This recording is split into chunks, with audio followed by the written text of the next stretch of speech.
Mr. Mandela, who's 94, is spending his 5th night in hospital. Peter Biles is in Johannesburg.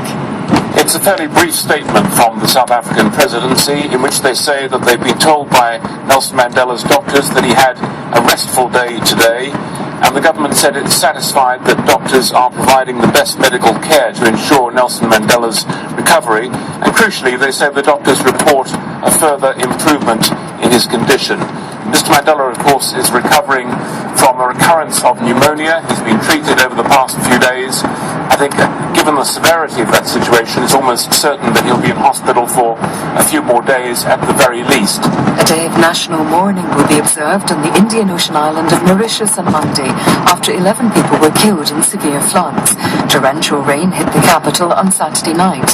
A BBC reporter in Port Louis says the water has receded but many buildings are flooded. World News from the BBC. The Syrian government has accused rebels of setting fire to several oil wells in the east of the country, causing a loss of nearly 5,000 barrels of oil a day. Syria's state news agency says the wells were set ablaze following a dispute between rebel fighters about how to divide the oil. Pope Francis has used his first Easter Sunday message to call for peace around the world. In an address to tens of thousands of people in St. Peter's Square in Rome, the new pontiff appealed for a diplomatic solution on the Korean peninsula. He also mentioned the various conflicts in the Middle East and Africa. These people in St. Peter's Square gave their reaction to the Pope's message. We wanted to come to get the blessing from the Pope and to feel the love and community here today, and that's what we did. And we're hoping that this will be a new sign for world peace. I listened to the Pope preaching and attended the service. I think it reminds me of the younger generation.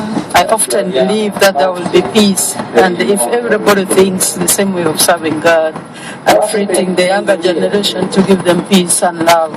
The Italian President, Giorgio Napolitano, has been criticised for not appointing any women to a panel of experts he's asked to help end the political impasse in his country. The former European Commissioner, Emma Bonino, told an Italian newspaper that the all-male group of 10 did not reflect Italian society. Political parties in Italy have been unable to agree on a government following last month's election. Egyptian prosecutors have released on bail the political satirist Bassem Youssef after questioning him on allegations that he insulted Islam and the Egyptian president. He appeared at the Prosecutor General's office in Cairo wearing a massively oversized academic hat, poking fun at the one worn recently by President Morsi when he received an honorary doctorate in Pakistan. BBC News.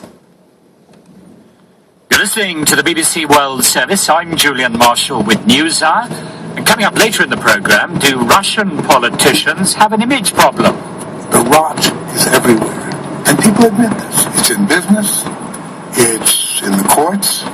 It's in the legislature. It's everywhere. And a new image of the great bard Shakespeare. I think what it gives us is a more human side of Shakespeare, a man who was presented with opportunities. He was certainly not above sharp practice when the opportunity presented itself. But we go first to Rome.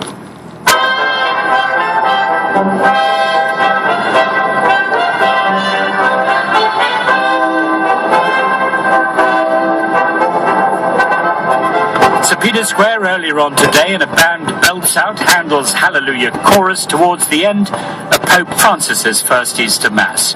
Tens of thousands of people packed the square to listen to the recently elected leader of the world's Roman Catholics call for an end to regional conflicts and human trafficking.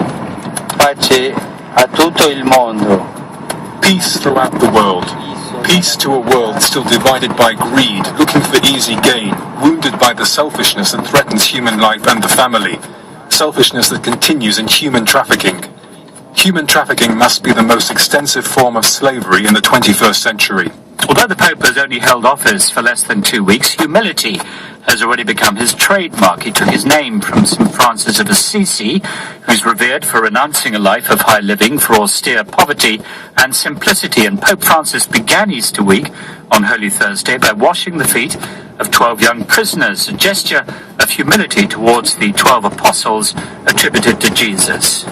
Tra noi quello che in più alto deve essere al servizio Amongst us, the one who is highest up must be at the service of others. This is a symbol. It's a sign. Washing your feet means I'm at your service.